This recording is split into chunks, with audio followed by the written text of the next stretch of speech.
Вот, например, билет Москва, Бишкек от 8 до 15 сом, а Бишкек, Москва до 50 тысяч сом.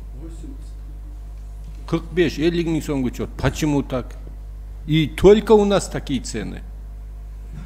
С Узбекистана 20-25 тысяч летает. С Казахстана также. Только у нас вот такие цены. Что, им это не надо, значит, раз они не хотят комитетке катышканы. Ошол маселе билет бойча. И это только для наших граждан, для кыргызских граждан, кыргызстанских граждан. А граждане России имеют право, имеют возможность улетать через третьи страны, и им намного дешевле они летают.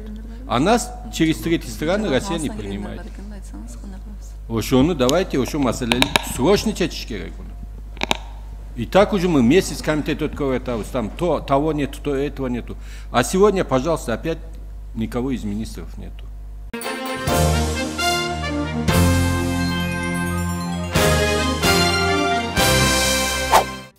Күйүүчү майдын баасы дагы 6-7 сомго кымбаттайт. Биздин маалыматыбыз боюнча күйүүчү майлоочу майдын баасы дагы 6-7 сомго көтөрүлүшү күтүлүүдө, деди энергетика жана өнөр жай министринин орун басары Айтмамат Кадырбаев Жогорку Кеңештин отун энергетикалык комплекси жана жер казынасын пайдалануу боюнча комитетинин жыйынында. Буга чейин депутат Кожобек Рыспаев өткөн жылы Казакстандан күйүүчү майлоочу майлар импортталып жатканда Кыргызстанда баалар төмөндөгөнүн айтты. Бул багытта келишимдерди түзүү боюнча иштер жүрүп жатабы деп сурады. Казакстан 2020 жылдын 3-августунда алымды жокко чыгарып, аны 2020 жылдын 25-декабрында кайра киргизген. Ошондуктан бүгүнкү күндө күйүүчү майлоочу затты Казакстандан ташып келүү пайдалуу эмес, деди Кадырбаев. Күйүүчү майлоочу майлардын баасы күн сайын 50 тыйынга көтөрүлүп жатат деп кошумчалады депутат. Булак Медиа Центр Кейт. Окуучулардын жазгы каникулу качан башталат? Министрликтин жообу. 22 марттан 31-ине чейин өлкө боюнча мектеп окуучулары каникулга тарайт. Бул тууралуу Билим берүү жана Илим министрлигинин маалымат кызматы кабарлады. Министрлик 1 апрелде окуу кайра баштала турганын белгиледи. Эске салсак, Бишкек шаарында 9 марттан тарта башталгыч класстын окуучулары 2-3-4 класс мектепке барып билим ала баштаган. Калган класстын окуучулары толугу менен 1 апрелден тарта кадимки тартипте окуй турганын буга чейин 1 вице-премьер Артем Новиков кеңешмеде айткан. Белгилей кетсек, 2021 жылдын 1 сентябрына чейин ата-энелерден бирдиктүү форма талап кылынбайт. Аймактарда мектептер толугу менен 3-чейректе эле ачылган. Булак Спутник Кейт. Киши өлтүрүп, теракт жасамак. Улуттук коопсуздук мамлекеттик комитети Кыргызстанда адам өлтүрүү жана террордук аракеттерди ишке ашырууну пландаган бандиттик топтун мүчөлөрүн кармады. Мекеменин маалыматына ылайык, кармалган адамдар Сириядагы эл аралык террордук уюмдардан атайын даярдыктан өтүп келишкен. Алар өлкөдөгү коомдук саясий абалды туруксуздаштыруу жана өлкө аймагында террордук актыларды уюштурууну пландап жүргөнү айтылды. Алар диний көз караштарга байланыштуу колго жасалган жарылуучу заттар менен жана ок атуучу куралдар менен жарандарды өлтүрүүнү пландашкан деп жазылат маалыматта. Кармалгандар УКМКнын тергөө абагына киргизилип, териштирүү жүрүп жатканы кошумчаланды. Булак Спутник Кейт. Ош мэриясы. Сарыбашевдин үйү делген видеонун мэрге тиешеси жок. Социалдык тармактарда Ош шаарынын мэри Талайбек Сарыбашевга таандык хан сарай курулуп жатат делген видео тарады. Тасмадагы маалыматты мэриянын басма сөз катчысы Азамат Абсатаров четке кагып, Азаттыкка берген интервьюсунда ал курулушка мэрдин тиешеси жоктугун билдирди. Коомдук тармактарда жана YouTube'да Ош шаарынын мэри эжесинин атына катталган жерге хан сарай курдуруп жатат делген видео жайылууда. Аны автору бул имарат бүтсө, райымдын үйү да жолдо калат деп сүрөттөгөн.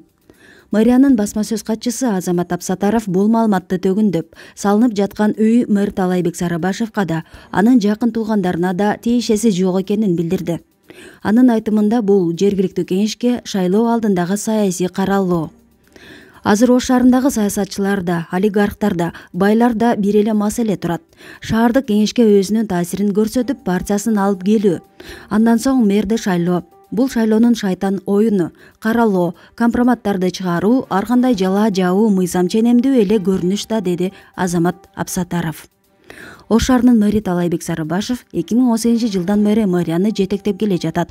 Ал 2012-жылы Алай районунун акими болуп дайындалып, мамлекеттик кызматка алгач ирет келген.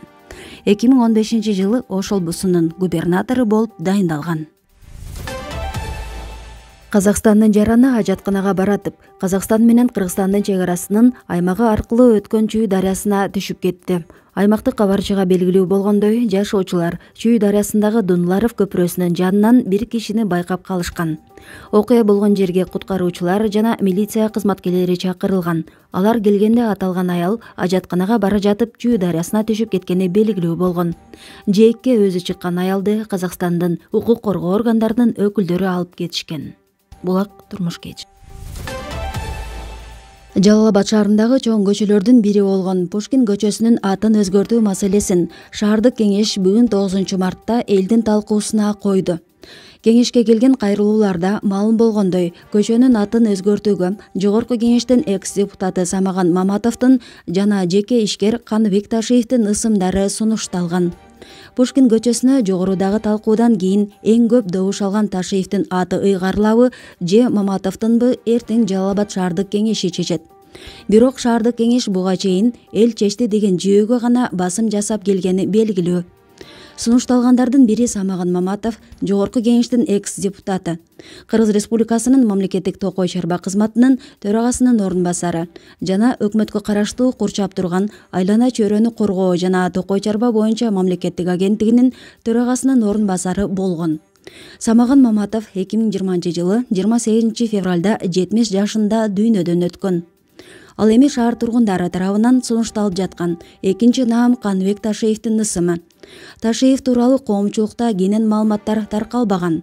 Массалык маалымат каражаттарында анын Томас жоопкерчилиги чектелген коомунун негиздөөчүсү жана УКМКнын учурдагы төрагасы Камчыбек Ташиевдин бир тууган агасы экени жазылган.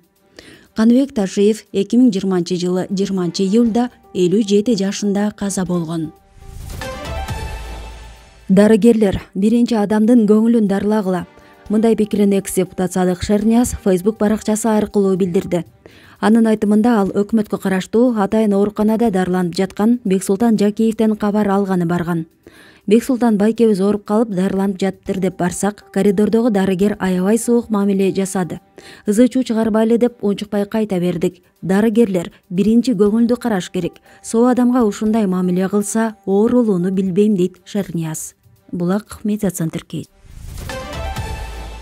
Эч кимге эч кандай колдоо болбойт. Садыр Жапаровдун мындай позициясы азыр дагы өзгөргөн жок. Галина Байтерек айрым адамдардын президент Садыр Жапаровдун колдоосу астында иш кылары жөнүндө билдирүүлөрүнө комментарий берди. Акыркы убактарда медиа мейкиндигинде президент Садыр Жапаровдун колдоосу астында иш алып барган делген адамдардан бир топ билдирүүлөр пайда болду. Бул адамдардын аттары ар кандай жаңжалдар менен чыр-чатактарда аралашып жүрөт. Буга байланыштуу Садыр Жапаровдун шайлоо өнөктөгү маалында эле өз жана жат деп бөлбөстүгүн билдиргенин эске салгым келет. Эч кимге эч кандай колдоо болбойт. Садыр Жапаровдун мындай позициясы азыр дагы өзгөргөн жок деп билдирди Кыргыз Республикасынын президентинин басма сөз катчысы Галина Байтерек. Галина Байтерек баса белгилегендей, мамлекет башчысынын аты менен макамына жамынган айрым жарандар мыйзамсыз жол берилгис аракеттери үчүн өлкө мыйзамдарынын чегинде жоопкерчиликке тартылышы керек. Мен бардык кыргызстандыктарды президенттин атын жана макамын жаманатты кылган мындай адамдарга ишенбөгө эле эмес, мындай окуялар тууралуу укук коргоо органдарына токтоосуз билдирүүгө чакырам. Бул нерсе мамлекеттик башка жогорку кызматтагылардын жана саясатчылардын колдоосуна жамынып жүргөндөрдүн баарына тиешелүү. Бул сыяктуу аракеттер жүргүзүлүп жаткан мамлекеттик реформаларга болгон чыныгы чагым. Президент Садыр Жапаров тарабынан жүргүзүп жаткан саясат тескерисинче ушундай мыйзамсыз иш аракеттерден арылууга багытталган деп баса белгиледи Галина Байтерек. Булак факт кеч.